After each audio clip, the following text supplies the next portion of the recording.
Hans Berger rêvait de devenir astronome. Mais comme c'était trop dur, en 1892, il s'engagea dans l'armée allemande.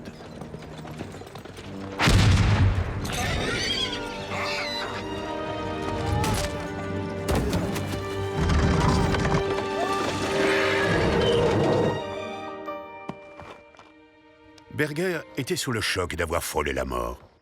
Mais il y eut plus surprenant encore ce soir-là. Il reçut un télégramme de son père, un homme froid et distant, qui ne lui avait encore jamais adressé de télégramme. La sœur aînée de Berger avait été prise de panique, convaincue que quelque chose de terrible était arrivé à son petit frère. Était-il possible, se demanda alors Berger, qu'au moment même où il se rendait compte qu'il était sur le point de mourir, son cerveau ait envoyé par télépathie un message à la personne qui lui était le plus proche, sa sœur.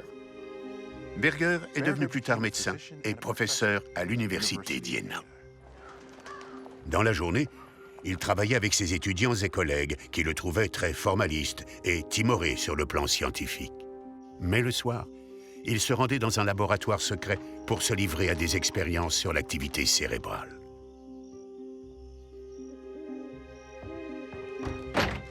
Berger pensait que c'était là l'occasion rêvée de prouver que l'énergie psychique était bien réelle.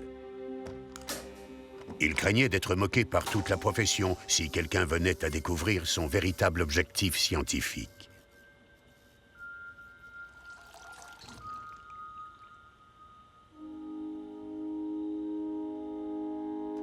Il a gardé son secret pendant 20 ans.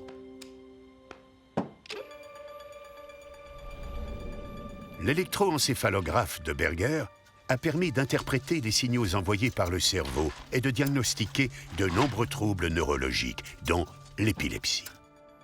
Mais ses travaux sur l'énergie psychique ou la communication télépathique n'ont jamais donné de résultats probants. Berger sombra dans une profonde dépression et en 1941, il se pendit dans son laboratoire secret.